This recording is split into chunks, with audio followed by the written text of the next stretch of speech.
자, 허영씨 따라서 움직일 가능성이 뭐 그동안도 그래왔고 앞으로도 그럴 것 같은데, 근데 문제는 과연 이 삼성전자 이후에 주도주가 무엇이 될 것인지 이런 고민들을 좀 하나둘 좀 해봐야 될 것 같습니다.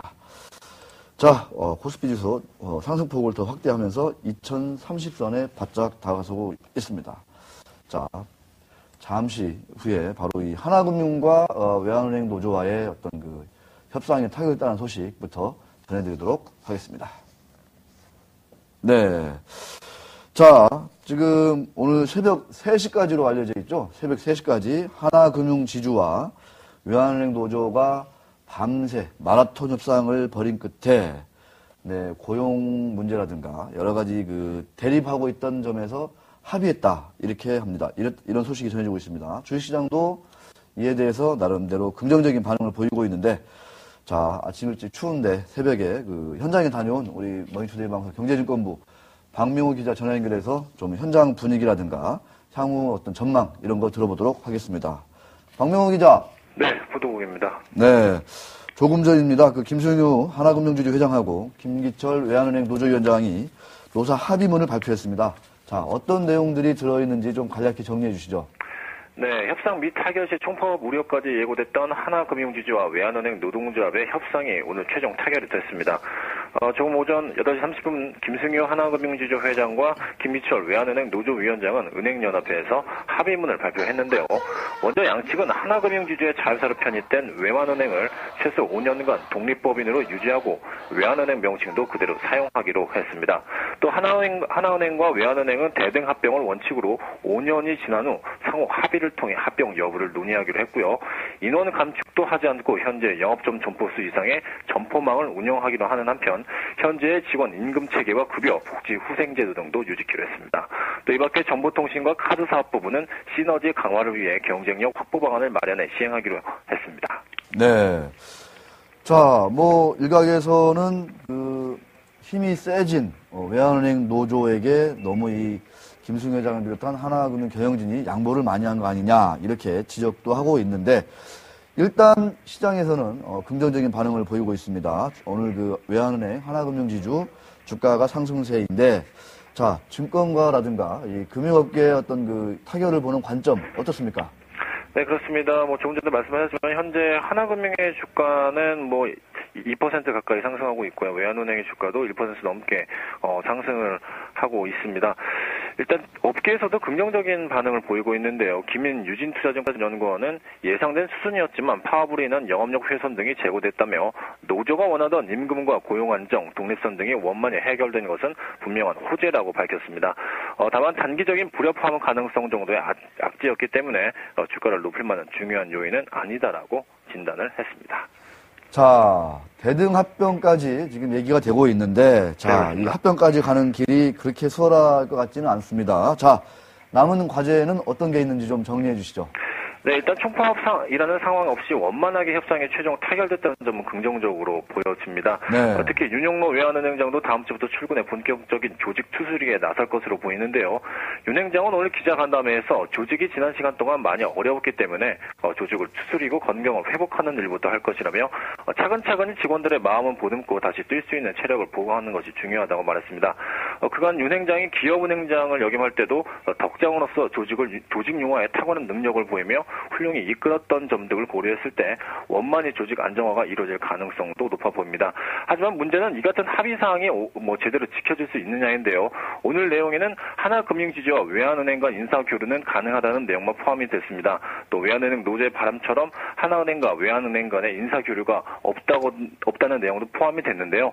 하지만 실제 김승효 하나금융지주 회장은 필요한 부분은 인적 교류도 할 거다라고 밝혔고, 김기철 노조위원장은 은행 간 교체 발령은 임직원 간에 없다고 말해 이견 차이를 나타내기도 했습니다. 또 아울러 급여와 복지 후생제도 등의 불리한 변경을 하지 않겠다고도 양측은 합의를 했는데요. 하지만 상대적으로 높은 외환은행의 성과 체계가 그대로 유지될지 아니면 어떤 방식으로 외환은행과 하나금융의 성과급 체계가 균등하게 마련될지도 향후 조직 안정화에 중요한 과제가 될 것으로 보입니다. 네, 박명호 기자. 네, 오늘 네. 추운데 현장에 가서 수고하셨는데, 그 김석동 금융위원장도 현장에서 이 사진을 같이 찍고, 근데 좀 그런 모습도 있어서 상당히 좀 반가워하던가요? 어떻습니까, 김 위원장?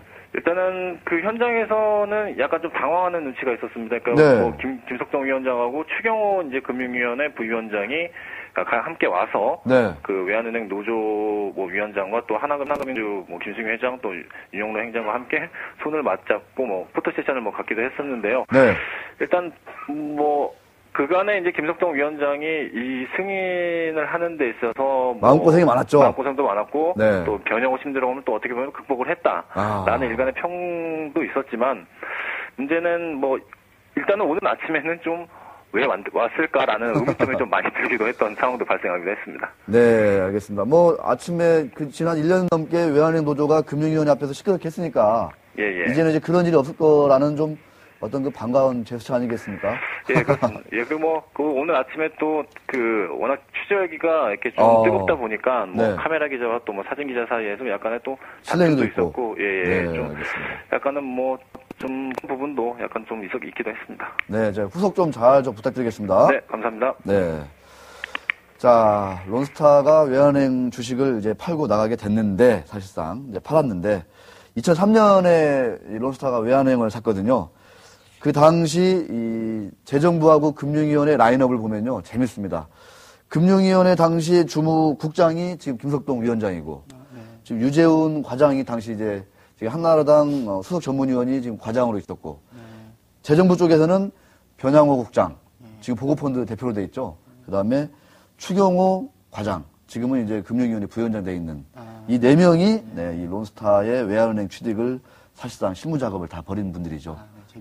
김석동 위원장이 론스타를 이렇게 불러들이기도 하고 다시 론스타가 나가는 걸 최종적으로 또 이렇게 주도하기도 하는 그런 모습입니다. 자, 많은 생각을 갖게 하는데, 자, 이슈 분석 두 번째로 넘어갑니다. 네. 알겠습니다. 자, 브릿지가 없이 이렇게 사람을, 당황스럽게 하는군요. 네, 재밌습니다, 아주. 네, 아까는 HTS가 참 안 돼가지고 애를 먹었는데, 제가. 네, 방송 생방송 쉽네요, 쉬워. 네. 자, 오늘 유가가, 지금 배럴당 몇 달러나 되신지 아십니까? 저 모릅니다. 몰랐나요, 또? 100달러를 지금 넘은 상태입니다. 102달러까지 급등을 했는데, 브렌트 같은 경우에는 120달러를 넘어서면서 뒤에 떠 있습니다.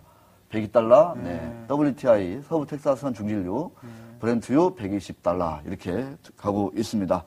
자, 이 유가가 많이 오르면 우리 경제에는 크나큰 부담이 된다. 이런 얘기들은 뭐 우리 상식적으로 이제 많이들 아실 텐데, 자, 하이투자증권의 이승준 이코노미스트 연결해서 자, 너무 많이 올라간 듯한 이 국제유가 어떻게 봐야 될지 한번 들어보도록 하겠습니다.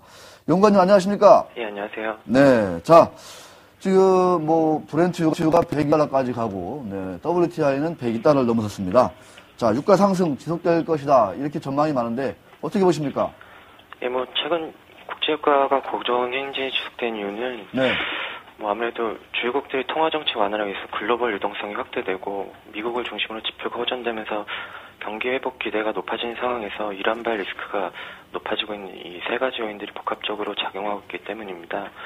우려가 되는 점은 이제 당분간 글로벌 유동성 확대 추세가 지속되고 이란의 지정학적 리스크가 이어지면서 고유가 강화 현상이 당분간 진행될 가능성이 높다는 점인데요. 네. 우선 이번 주에 일본 추가 양적 완화가 결정된 데 이어서 2월 말에 이제 22의 2차 LTRO가 예정되어 있고 중국 역시 추가 긴축 기조 완화가 기대되는 점에서 글로벌 유동성 확대 추세가 이어지면서 유가에 추가적인 상승 압력을 작용할 것으로 예상이 됩니다. 또한 가장 큰 문제는 이란의 핵개발과 관련해서 사방과의 갈등이 심화되고 있다는 점인데요. 그렇죠.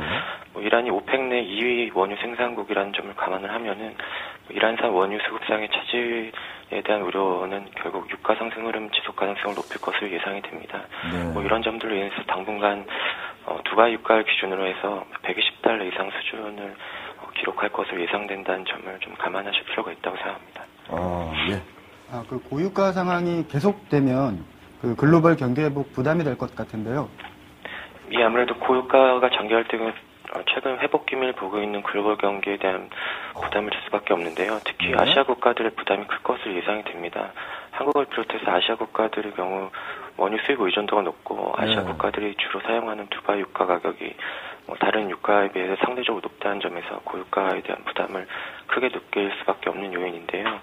이렇게 고유가가 장기화될 경우 최근 둔화 흐름이 지속되고 있는 국내 경기의 회복 시점을 지연시킬 수밖에 없고 특히 이제 시장에서 주목하고 있는 중국 경기의 반등 시점이나 뭐 긴축이나 기조 이런 점들을 다시 지연시킬 수 있다는 점이 글로벌은 물론이고 국내 경기 입장에서도 부정적인 이슈가 될 수밖에 없고요. 또 하나는 이제 최근 우리나라도 휘발유 가격이 문제가 되고 있는데요. 미국 역시 최근 가솔린 가격이 상승하고 있습니다. 뭐 이런 상황에서 고유가가 장기화될 경우에는 뭐 가솔린 가격으로 상승으로 인해서 이제 미국 소비 심리가 재차 위축될 수 있다는 점도 고유가가 글로벌 경기 회복의 부담을 높이는 또 다른 요인으로 작용할 것으로 예상이 됩니다. 네. 뭐 끝으로 뭐 유가가 많이 오르면 운송업체들은 뭐 그 원료 부담이 좀 많아진다 이런 얘기들이 있는데, 자, 산업별 어떤 명암 이런 걸 좀 간단히 좀 정리해 주시죠.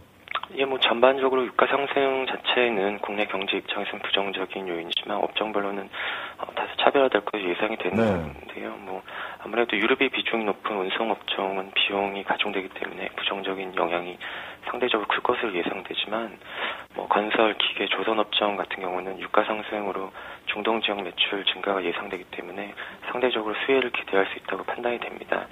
다만 화학이나 정유 업종의 경우에는 유가 상승 속도가 조금 문제가 되는데요. 급등할 시에는 오히려 수요가 위축될 수 있다는 점이 부담이 될 수 있고, 만약에 급등하지 않고 상승 흐름을 보인다면 제품 가격 상승의 수혜를 기대할 수 있다고 판단이 됩니다. 아, 네. 자, 오늘 말씀 감사드립니다. 예, 감사합니다. 네. 자, 기자들이 떴다 시간으로 넘어갑니다.